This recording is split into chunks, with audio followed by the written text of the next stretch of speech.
Good afternoon and welcome everyone. It's great to see all of you here at Empire State University, our temporary Brighton Town Hall.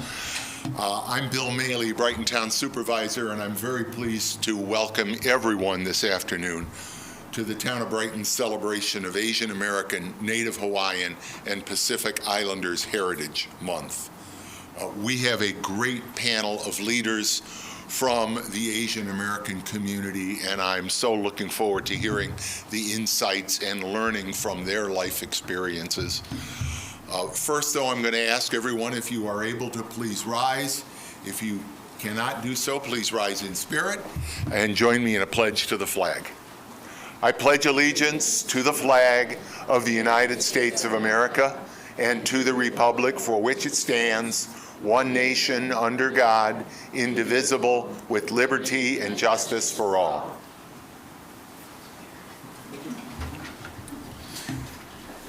Thank you. As we observe Asian American, Native Hawaiian, and Pacific Islander Heritage Month, it's important that we also remember and honor the important role of the Haudenosaunee, the original keepers of this land. We acknowledge that the town of Brighton is situated on the ancestral and traditional lands of the Onondaga tribe of the Haudenosaunee Confederacy, whom we recognize and respect as the traditional custodians of this land throughout the generations. We pay our respects to Onondaga elders, both past and present.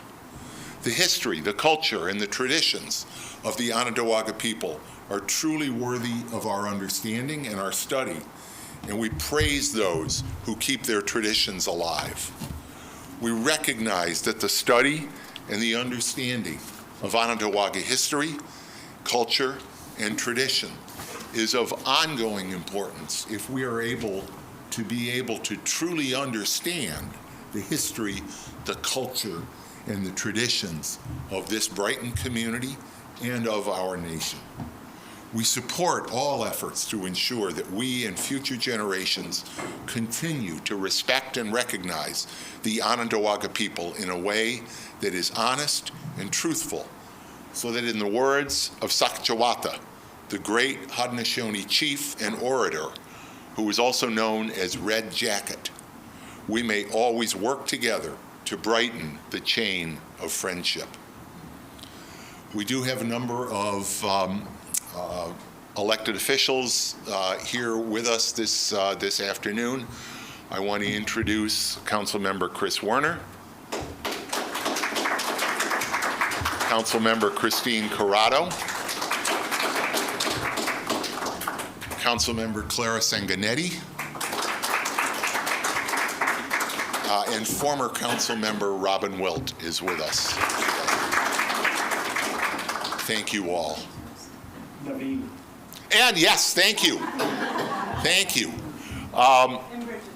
Traveling all the way from Pittsford, Pittsford Town Board member Naveen Havanavar, and Rochester City Council member and Town of Brighton day job, Bridget Monroe, and with his always impeccable timing, Brighton Town Justice Vic Vilkew. Welcome, Judge.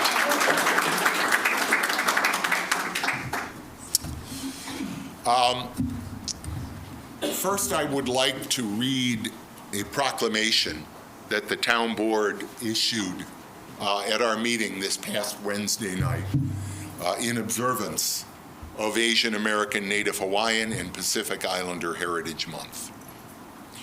Whereas in 1977, the U.S. Congress chose the beginning of May to commemorate the history and contributions of Asian American communities in this nation, and what was once a week-long celebration soon became a month-long event.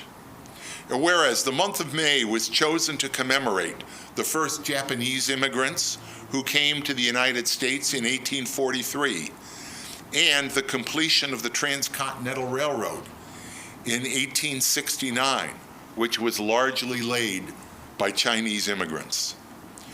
And whereas Asian American, Native Hawaiian, and Pacific Islander Heritage Month highlights the diversity of cultures, breadth of achievement, and remarkable contributions of these communities.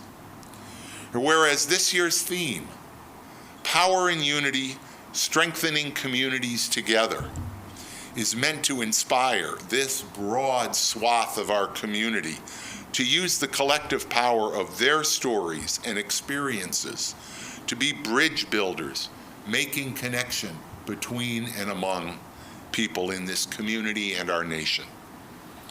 And whereas Asian American, Native Hawaiian, and Pacific Islander heritage enriches this community and this country, adding a wealth of ideas, perspectives, and traditions to the mosaic of people who live in the United States and depend upon the great democratic ideals of the Constitution.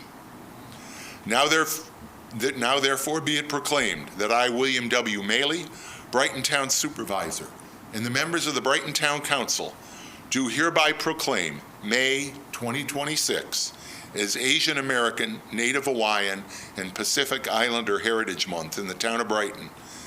And we urge residents to explore the many cultures and histories of the diverse communities being honored this month. And this proclamation was signed May 13th, 2026, this past Wednesday, by all of the members of the Brighton Town Board.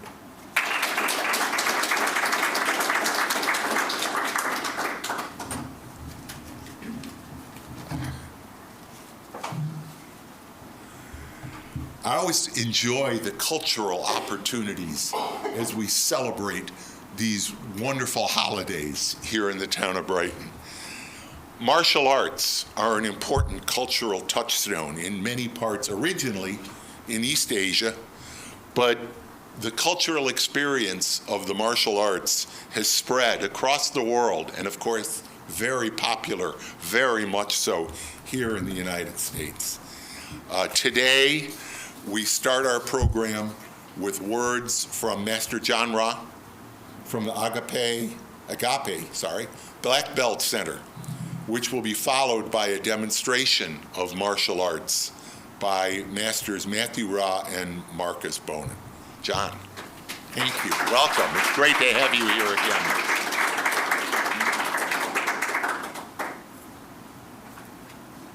Good afternoon.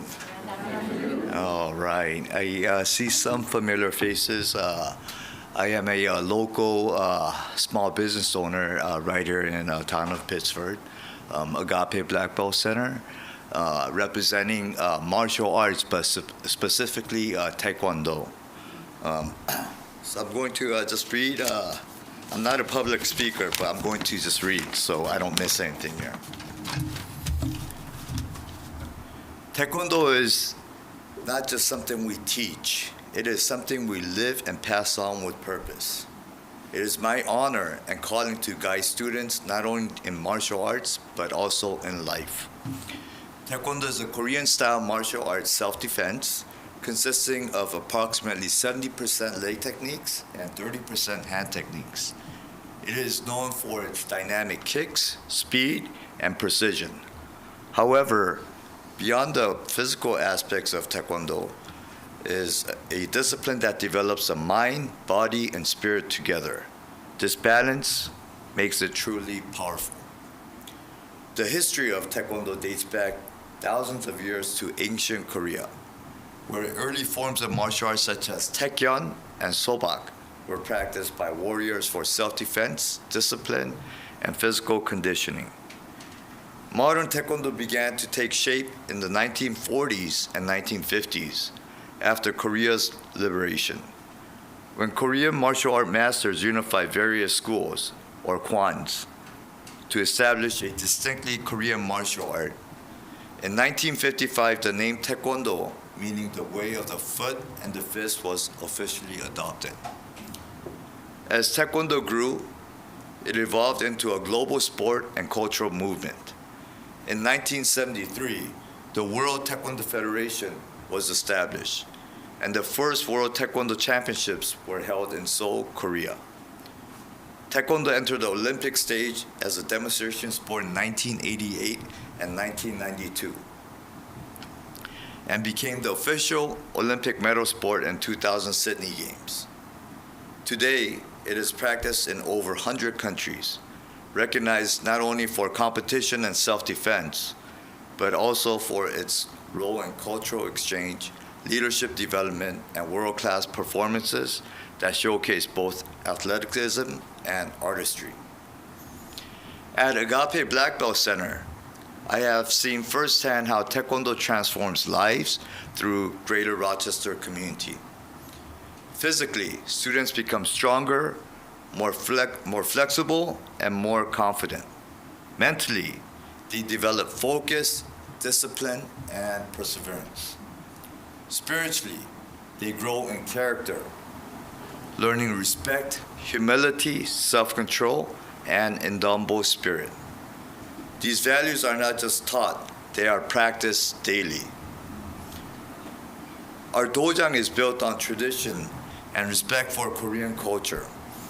We honor the roots of Taekwondo through proper etiquette, Korean terminology, and time-honored practices. At the same time, we bring these traditions into our local community, making them meaningful and accessible to every student and family we serve. For me personally, Taekwondo has shaped my entire life. It has given me direction, discipline, and purpose. Through Agape Black Belt Center, my mission is to pass these blessings to the next generation here in Brighton, Pittsford, and across Greater Rochester. I want every student to grow not only as a martial artist, but as a person of strong character, ready to lead and serve. Taekwondo is more than kicking and punching. It is a lifelong journey of growth. At Agape Black Belt Center, we are building strong bodies, strong mind, and strong spirit. And through that, we are strengthening our community. At this time, it is my privilege to introduce two outstanding demonstrators. Instructor Marcus Bowen, a devoted instructor who teaches every day with love and passion.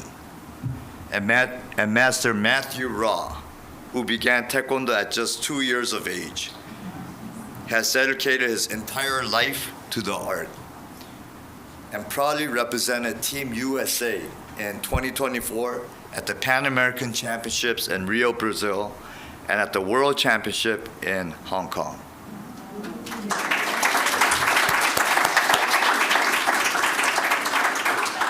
Before we do a quick short demonstration, please be aware boards may be flying around. So we're going to test your reaction here. So please don't fall asleep and keep your eyes open.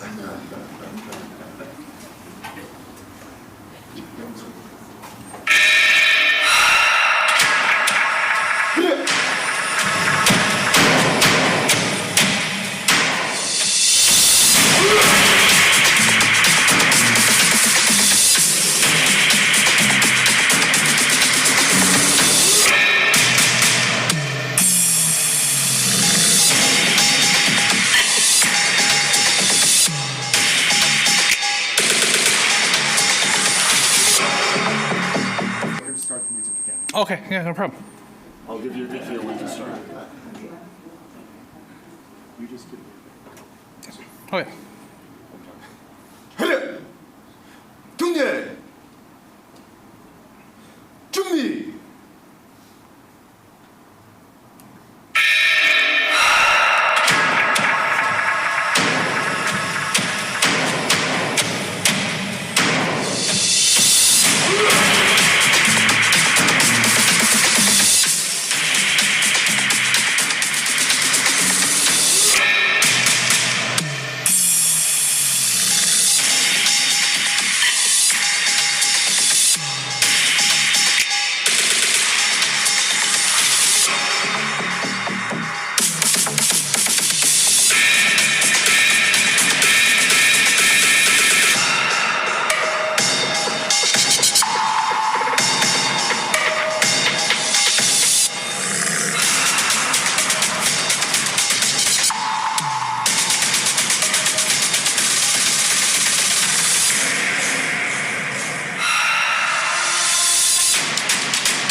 have had the pleasure of seeing the athletes from Agape many, many times.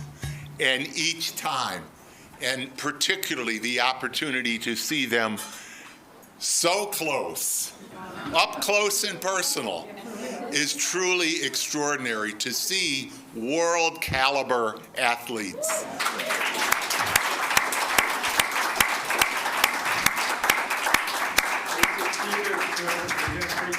Projector.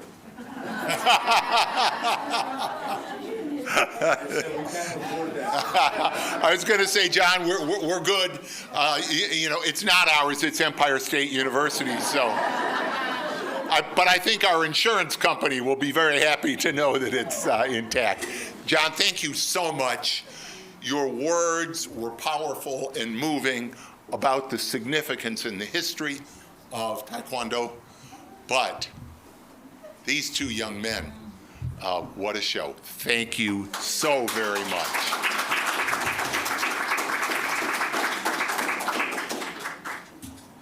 So, believe it or not, there's more. I'm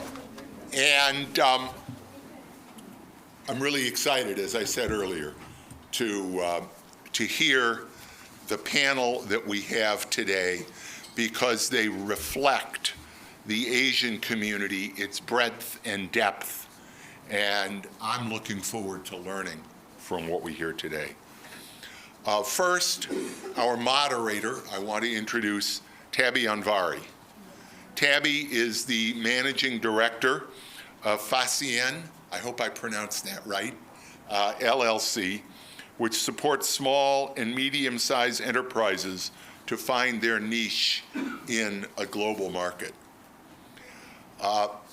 As the parent of an adult with intellectual developmental disabilities, Tabby also advocates for diverse voices and needs in the disability community. She currently serves on the Family, Individual, and Caregiver Advisory Board for the Person-Centered Services, as well as on the Community Advisory Council at the Strong Center for Developmental Disabilities. Tabby is a longtime member of the Baha'i Faith, where she serves as vice chair on the Regional Baha'i Council for 9 northeastern states, as well as the chair of the local Spiritual Assembly of Baha'is. Her commitment to social transformation is further reflected in her work with the Training Institute organization, a global system of education and training aimed at building capacity for individual and collective action to contribute to the betterment of communities. Our moderator, Tabby Anvari.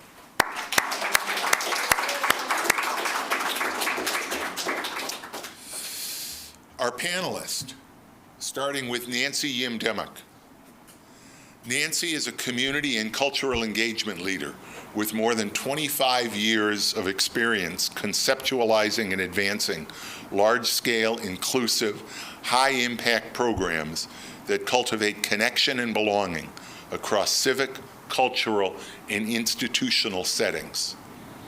Nancy currently serves as the Assistant Director for Faculty Recruitment at the Rochester Institute of Technology, where her work centers on access, engagement, and talent recruitment in support of institutional excellence. Previously, she served as events manager for RIT's College of Computing and Information Science, overseeing college-level events and serving as liaison for major university initiatives, including open houses, orientation, homecoming, Imagine RIT, and commencement.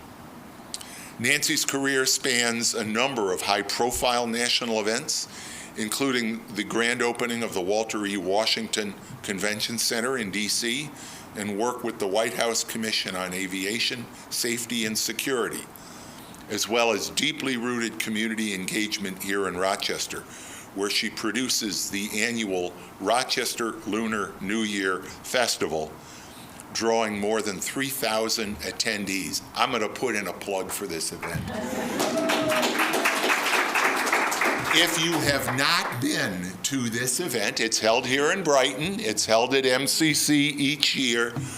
I remember going to their initial event, and I was blown away. I have never been to a first-time event of the scope and success, not just crowd, but the breadth of engagement and what I saw and learned and heard that day. If you have never been there, just do it. Like Michael Jordan would say, just do it.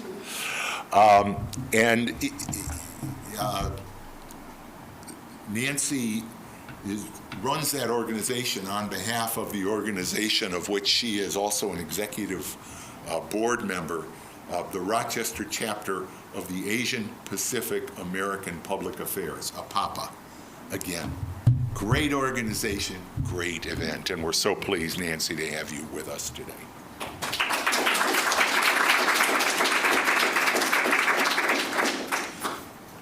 Abbas Kumar.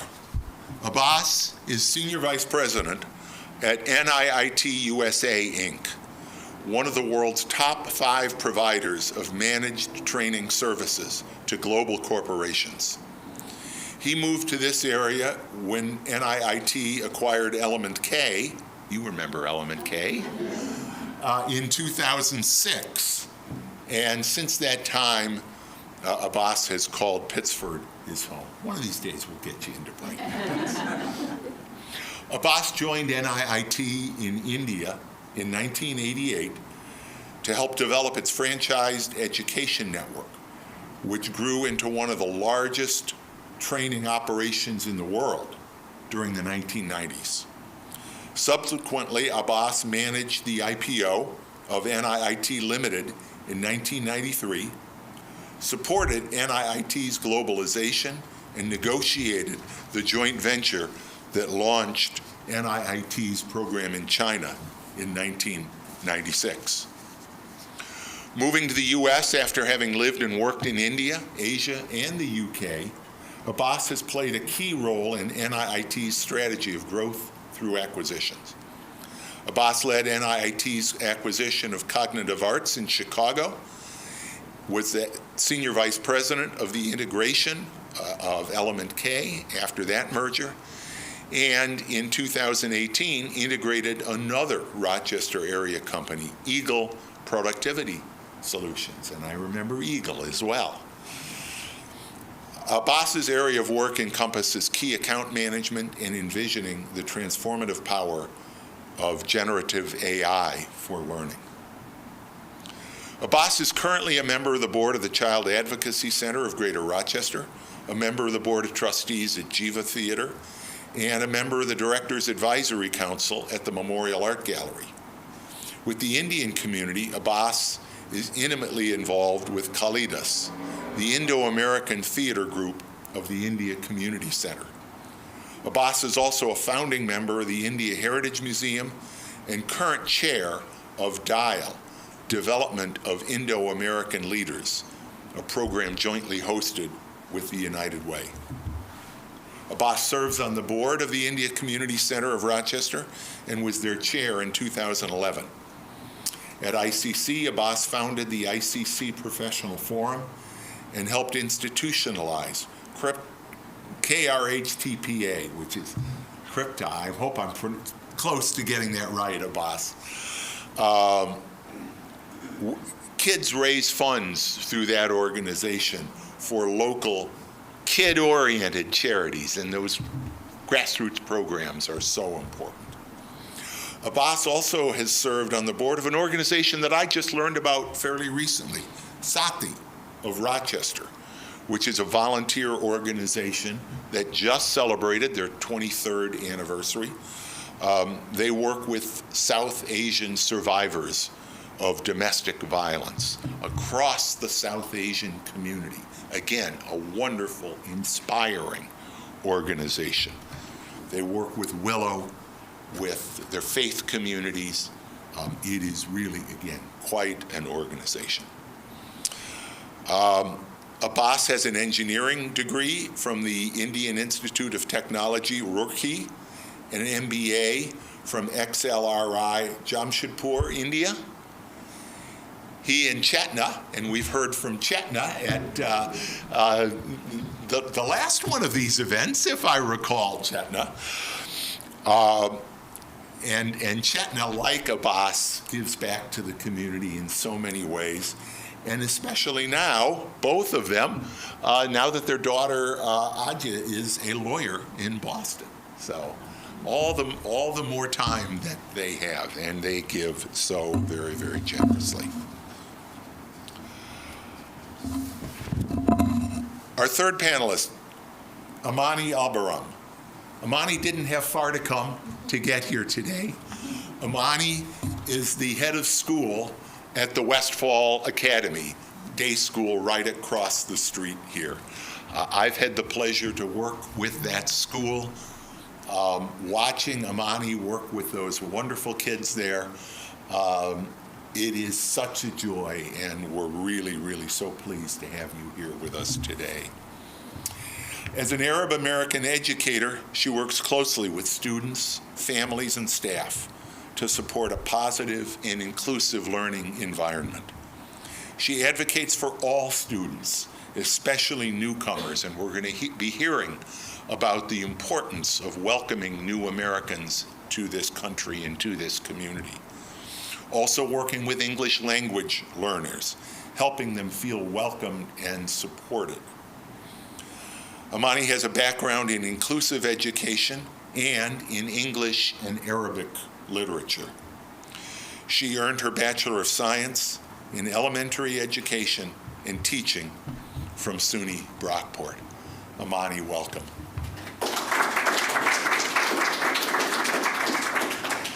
So I'm now going to invite our panel to join us here. And wait, did I? Yes, I did get everybody. Okay.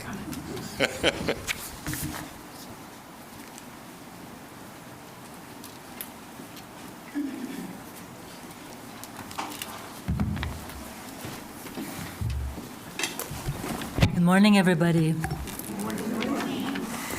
First and foremost, I want to thank whoever was responsible for parting the clouds and bringing the sun and bringing the sunshine in. So welcome, welcome, everybody.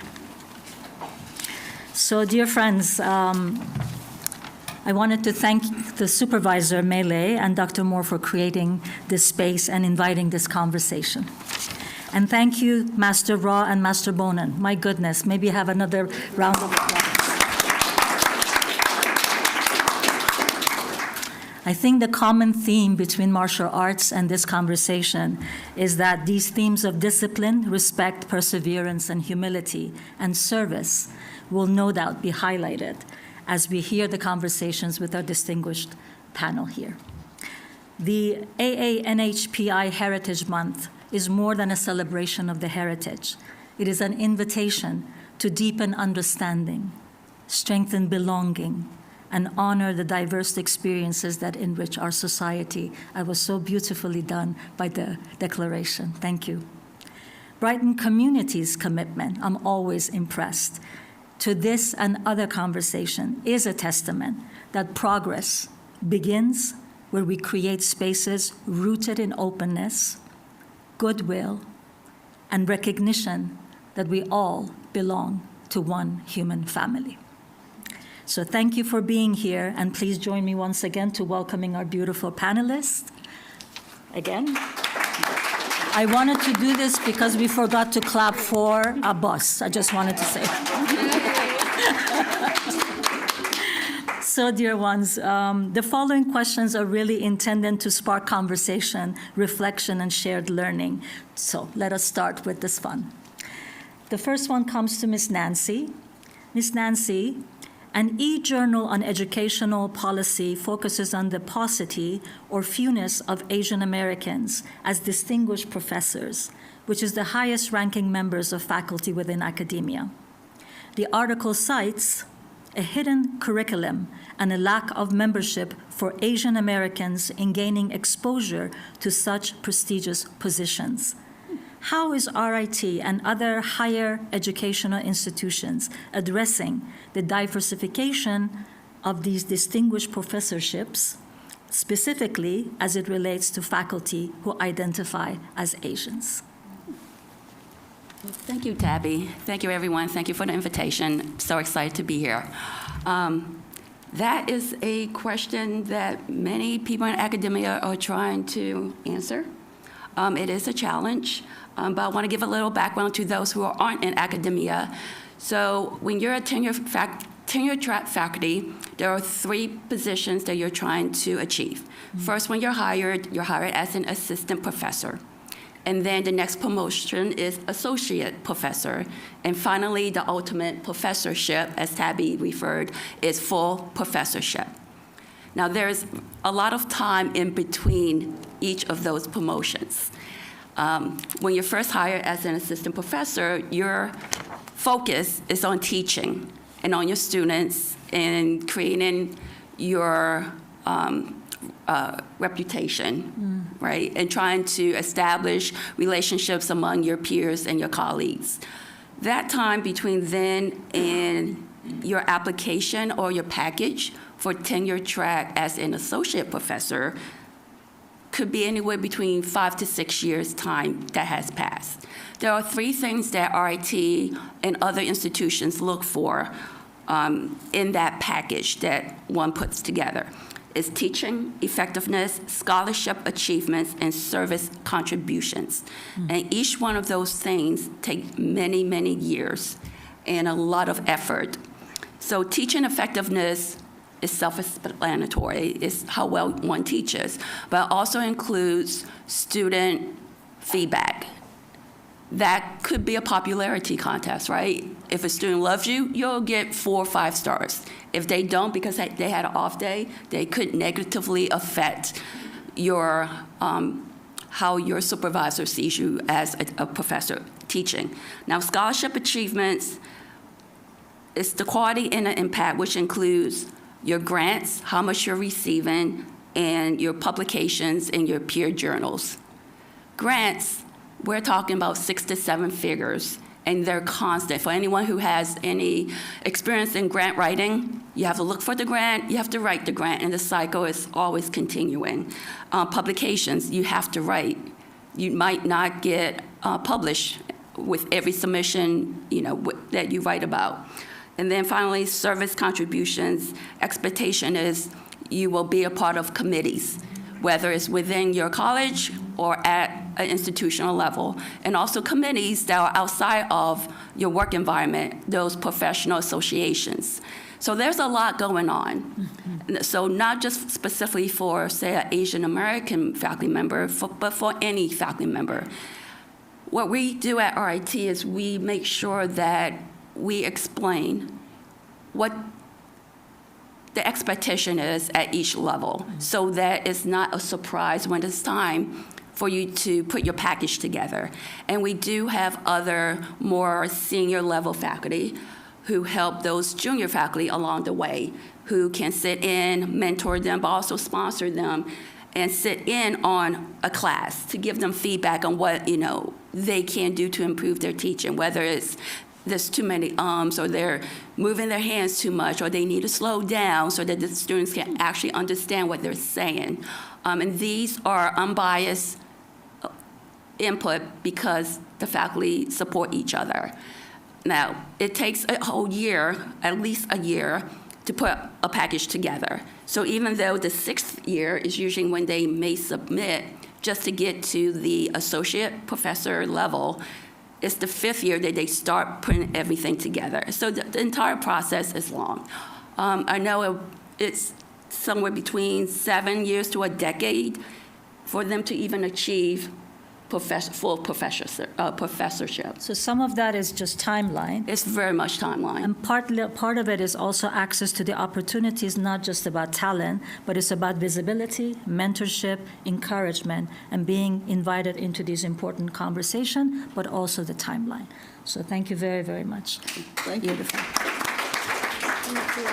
So the next question is really for Abbas, and this is, again, some scholarship asserts Indian American quickly ascend to middle class status and beyond.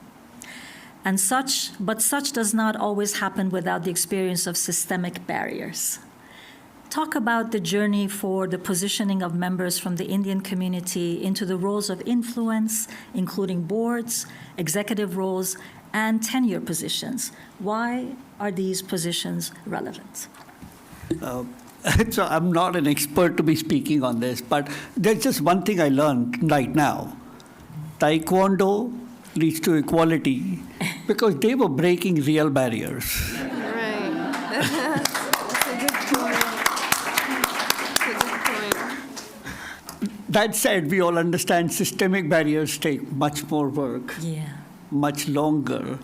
And before I start on that, I do have to say that in my lived experience, which is sort of just living across different parts of the world, the United States is one of the more welcoming nations for newcomers. Right? That doesn't mean that it's always welcoming for everyone, but if you compare it, it is much more because that's how the structures grew up, and those structures remain. I think the important part that we've learned is that coming from the outside, it's not easy, whether it's Indian Americans, Asian Americans, for anybody to immediately assimilate and show their talent, because you have to prove yourself, you have to earn a seat at the table. And to do that, you need the kind of sponsor mentor networks that help you get over your own self-imposed limitations. Am I good enough? One of the things that some of us do, which Bill mentioned, is the development of Indo-American leaders. And really what we're doing there is people who want to actually contribute, we show them a path of how to volunteer. And the last point I want to make on this is, to me, contribution and influence are two sides of the same coin. You have to earn the right. You don't get to influence without doing that. When you see very successful people, right, it's literally like, music stars suddenly burst onto the scene, but you forget all the years Taylor Swift spent in bars before she was known, or any other example. And talking of coins, I have a Susan B. Anthony dollar here. I'll talk about that later. But Judge Vigvilku pointed out that on the other side, it has the original motto of the United States, E pluribus unum, out of many, one. I think that really is committing to that principle and living it on a daily basis is what actually just gets away the systemic barriers. Thank you very, very much. And of course, so leadership is not only about personal achievement, it's also about opening doors, expanding perspective, and creating pathways for others. Exactly. Beautiful. Amana, dear, welcome again. So you are known as a very strong community galvanizer, but you're also steeped in the educational field. What does educational equity look like for new Americans? First, thank you for having me. I'm so humbled, so lucky to be here. Thanks for the big smiles and the love that I feel filling this room. So I'm so blessed to be here. Going back to your question, Tabby, very important question. Educational equity, to me, it means helping everybody feels welcome, loved, seen, valued, just like I feel this moment. That's how I feel. That's how education should look like for students. Through supportive system, the bigger community should support. And here we have support from Brighton. Our longtime friend, Supervisor Mealy Brighton, have been always there for us, helping our school welcome the new friends who are newcomers. Support the families, make them feel included. Representation matters, so we want to see things that represent us through visuals, books, guest speakers who speak our language, having events like those. So again, it means bring everybody in and help them feel welcomed and loved. Beautiful. Well, is there any wonder why the panelists are who they are today? So again, this education can become one of the first places that where new Americans can begin to build confidence, connection, and a sense of belonging. How beautiful. So now we have additional questions since they've done such a good job, And we're going to come back to dear Nancy.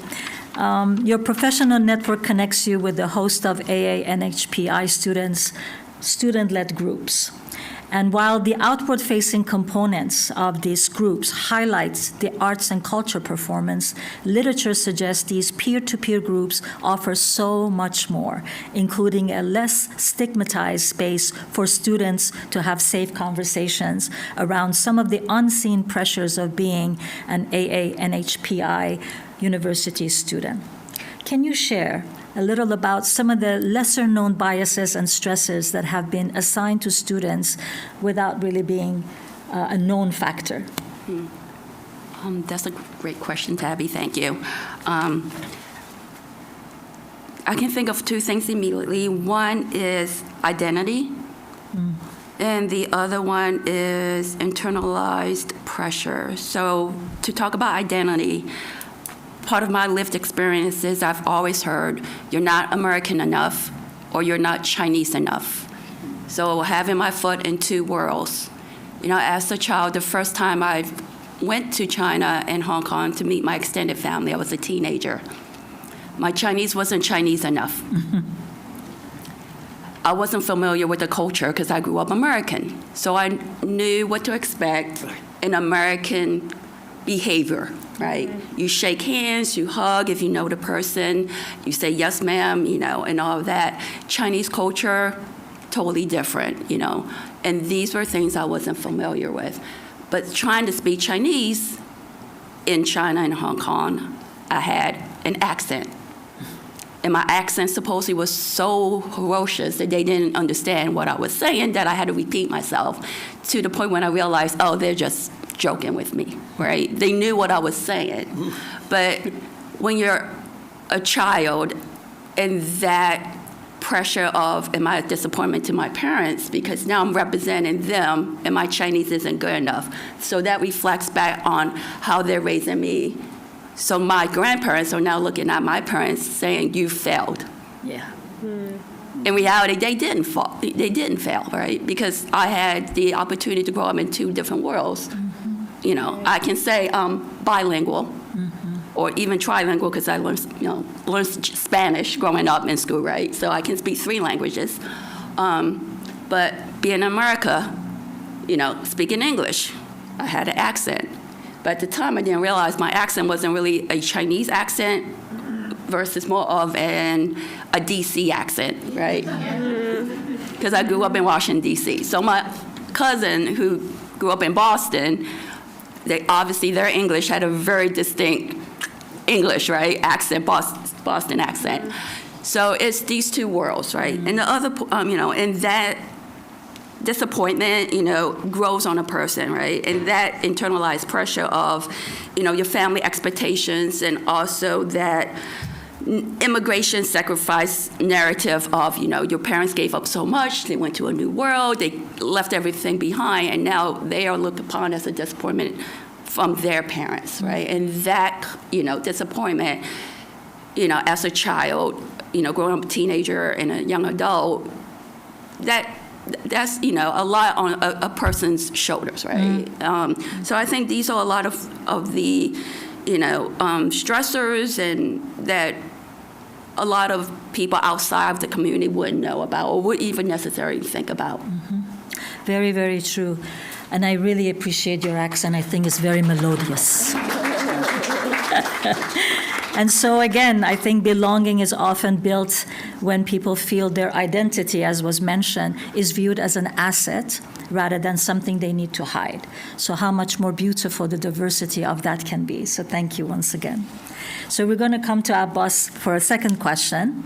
The theme of AANHPI month often centers on being visible together.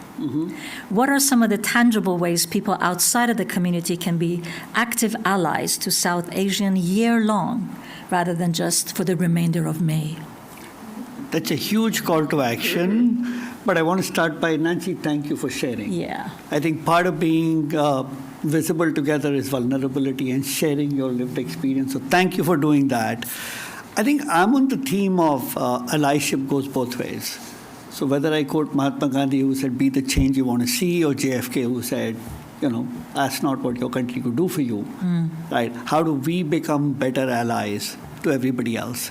The other thing that the last few years showed is that this community especially, and not just Brighton, the entire area that we live in, when there is a crisis, we get allies. I remember back when COVID hit, the India community got together, and every community, but this is one I know, where the Hindu temple, the Gurudwara, the India Community Center, gathered about 200 plus volunteers who were sewing gowns and masks and collecting money and doing food. And all of that needed some amount of risk-taking in that environment where you were not supposed to even, like people were washing groceries before getting them home, and at the same time they were doing all this. And that leads to what a friend said to me, which is, true allies are ones who will show up when it costs them something, right? It's very easy to show up if it's a token gesture. And I think in that, we need to hold ourselves responsible to go both ways. I need to show up for someone else, and vice versa. There is just enough need across the community. And so therefore, to me, that's the core. Since the question was, how do you do this year long? I would say if you look across the Asian community, we have really fun festivals. Yes.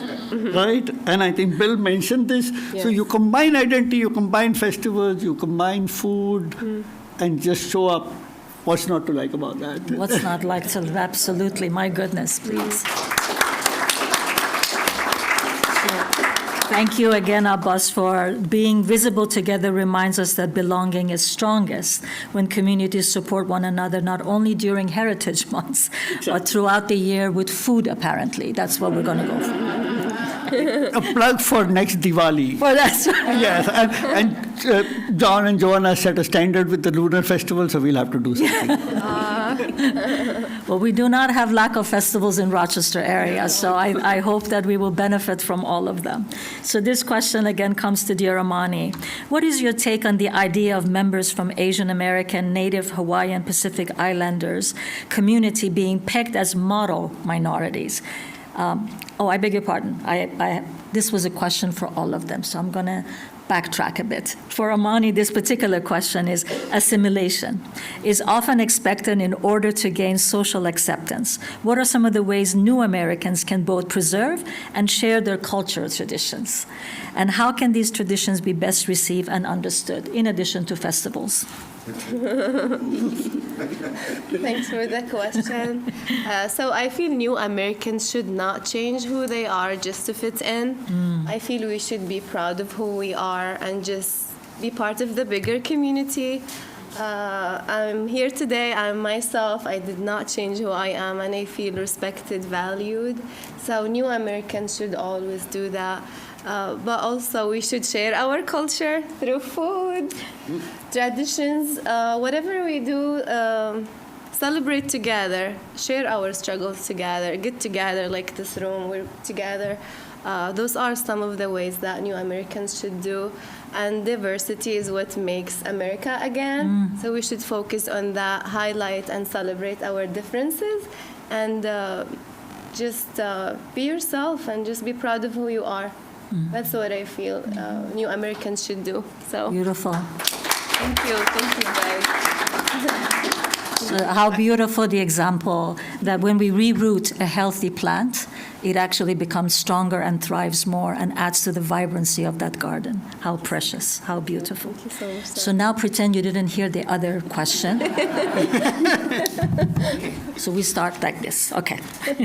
So to all the panelists, what is your take on the idea of members of the Asian American, Native Hawaiian, Pacific Islander community being pegged as model minorities? Is this helpful or a harmful categorization? Anyone wants to take it? Go for it, Nancy. Nancy, go for it. Same order. Thank you, Tabby. That was a great question. When I received it, I put some thought into it because it was one of those phrases I grew up with and didn't really put much thought into it until I became a mother, until I was older, right? Because when you're young, you're told things and you really don't think much of it. And going back to being labeled, a model minority, that's why we were labeled that, because they assumed that we wouldn't put much thought. We were the quiet ones. We weren't the ones who would ask questions. So I feel that phrase is a backhanded compliment in a way, and also it creates an undue conflict between the other quote-unquote minorities, other underrepresented groups. Because Yes. Because if I'm, in one of the other minority groups, what am I supposed to think about that phrasing, right? And also, because I want to give my other panelists a chance to speak, it kind of diminishes or minimizes the struggles of all of those of us in that category. Because each of us in the subgroups all have different lived experiences that overlap, but also unique to our own ethnicity. And the country of origin is very different, and even though we have overlapping lived experiences. So, Abbas. Very nice. Yeah. Nancy, thank you so much. You said everything that I wanted to say. But since I have to add something, I think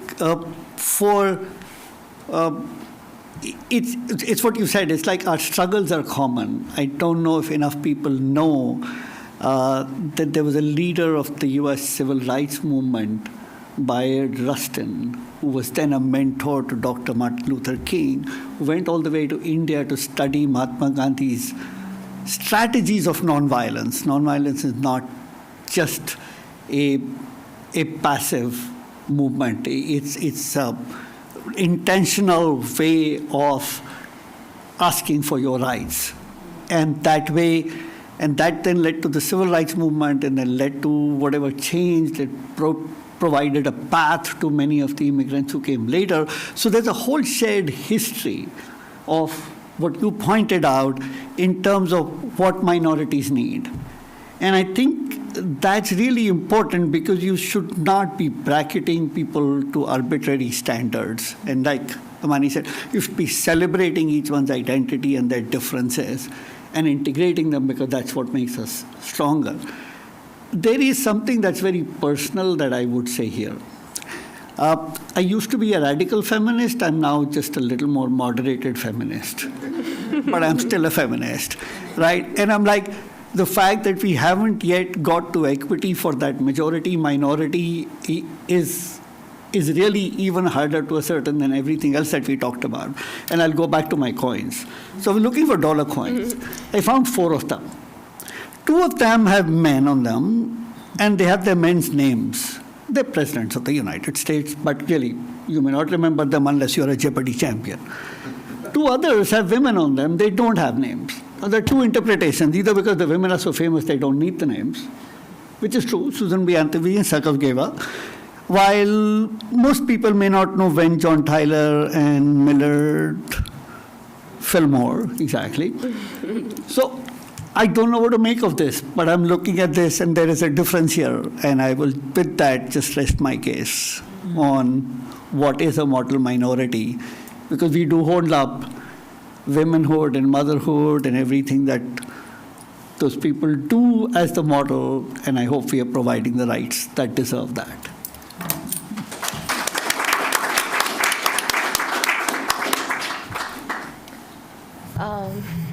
Your answers touched my heart, both of you, really, and I agree with you that we should not label people.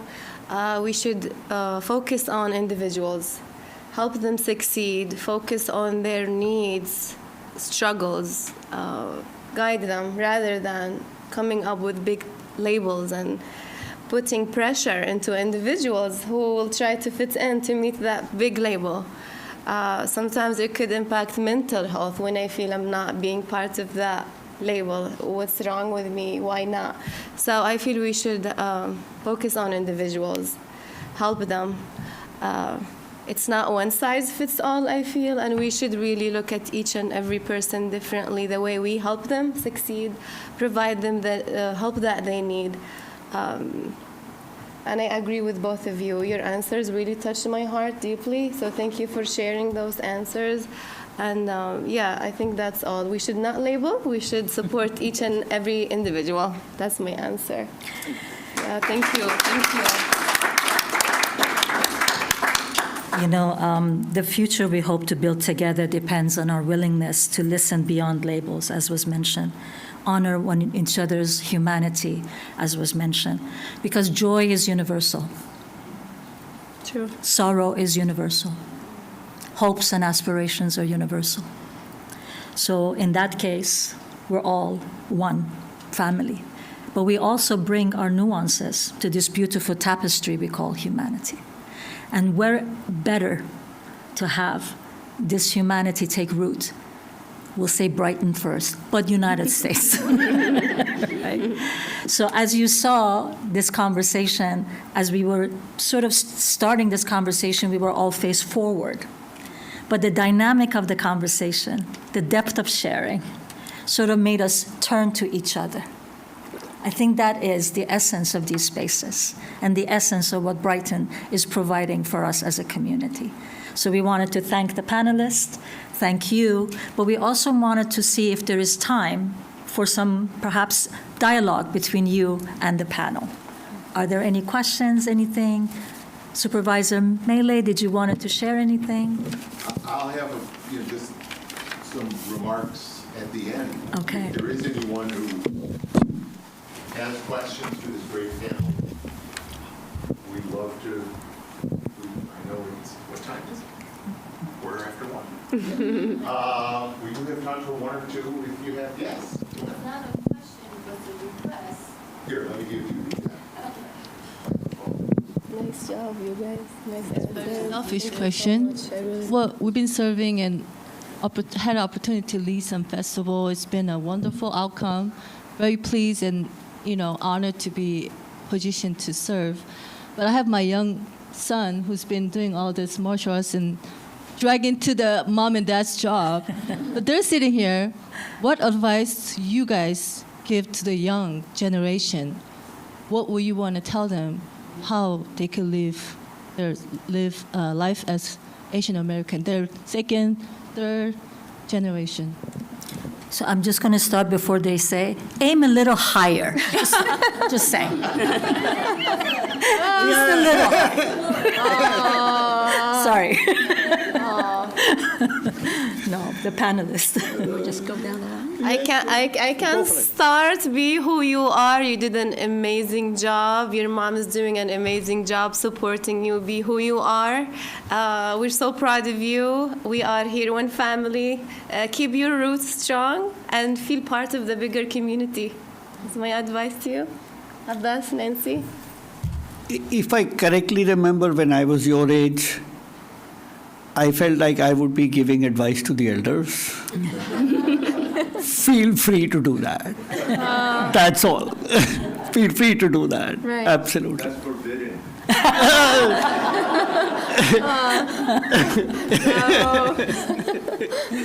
So you have to balance that with Asian American parents.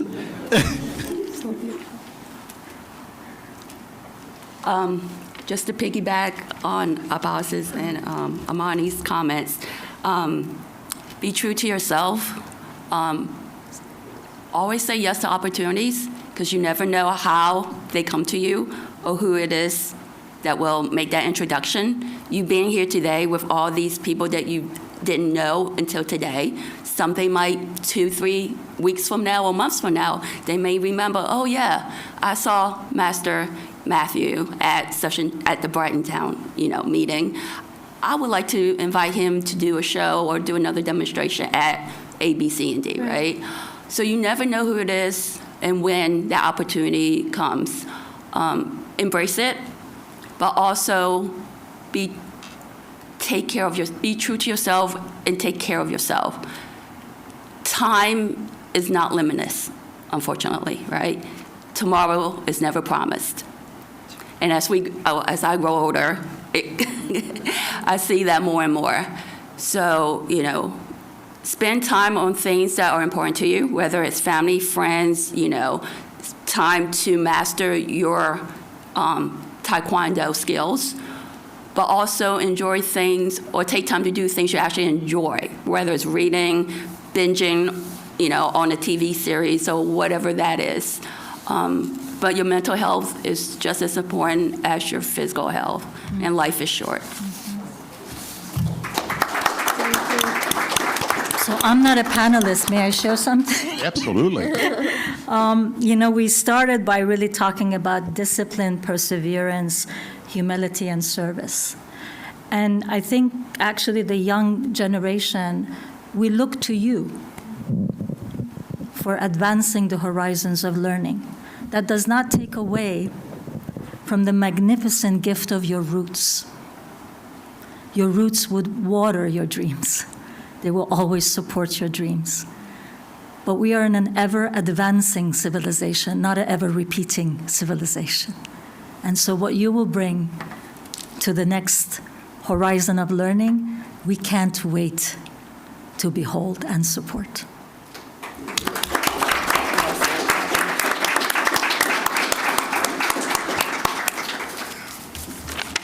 What a great round, a wonderful question, thank you, and a great round of responses. Listening to Amani, Be Yourself, it reminded me of an opportunity that I had a couple of years ago when I was reading at Read Across America Day, I think it was, at Westfall Academy. And I had the opportunity to read a book that I think really exemplified exactly what Amani talked about being yourself. It was a book called Proudest Blue. And it was a young girl wearing this beautiful blue hijab. The first year she was wearing a hijab to school.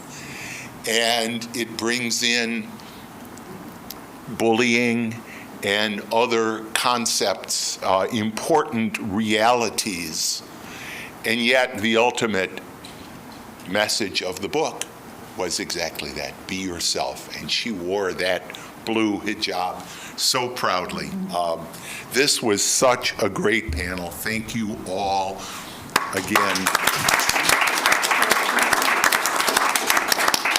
Usually Dr. Miriam Moore is up here as a panelist.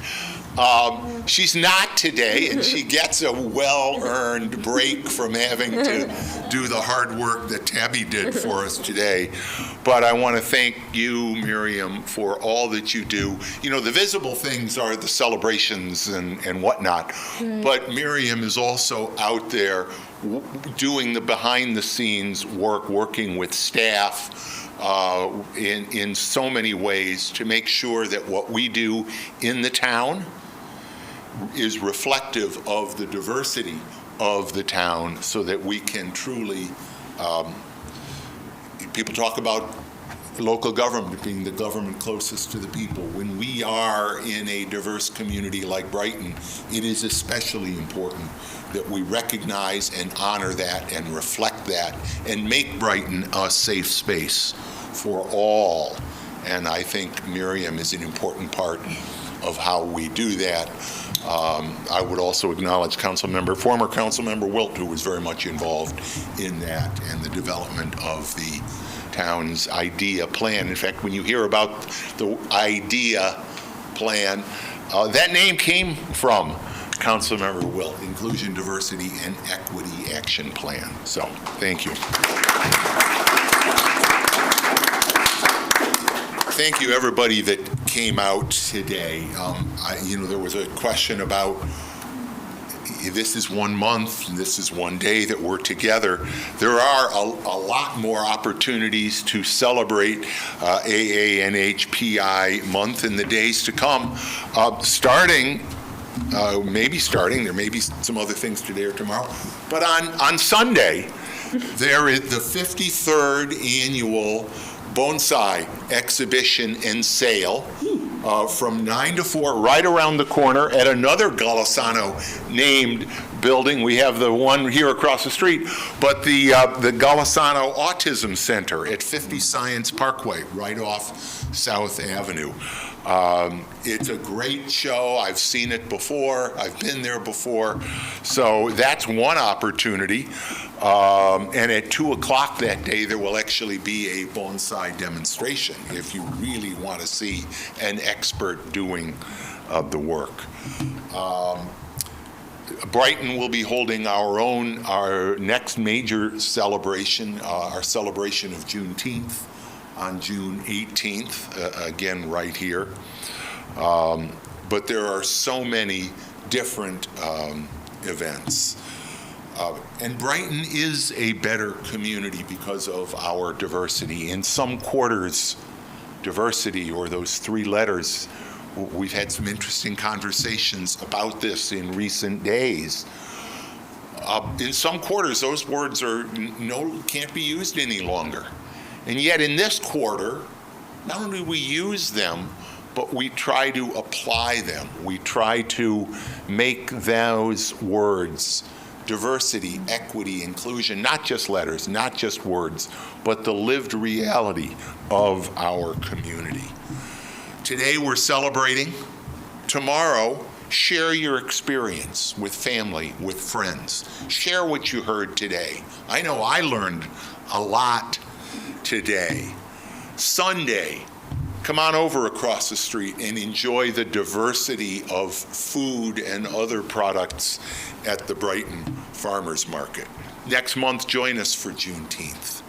But I also want to bring back something that Amani talked about. I really do want to encourage everyone to focus on our new Americans. The new Americans are talk about, many of our diverse groups are facing challenges, feel like they're in the crosshairs right now. New Americans, perhaps more than anyone else, whatever their backgrounds may be, in a world where ICE and other threats, not challenges, threats to their very existence in this country are very real. Do what you can as we, again, embrace the diversity we are as a community. Make sure that our new Americans are in your mind and in your actions as to what we can do. They share their culture, their traditions with us, and that makes Brighton a better community. As always, I'll send you out with that call to action. Thank you for being here today, and we look forward to seeing you at all of our upcoming Brighton events. Thank you. Oh, that would be Before we lovely. leave, we should get a group Yeah, picture. get a group I thought you said we're picture. getting together for dinner. That's what I heard. I do. That's what I heard. Yes. Well, when you come back from Maine, right? Come back. And I apologize because I did not acknowledge, and I want to right now, our ASL interpreters. Talk about the importance of engaging the whole community through ASL, and we have ASL interpreters and have for many years Thank you. at all of our town board meetings. We appreciate you. Thank you so much. Want a group picture?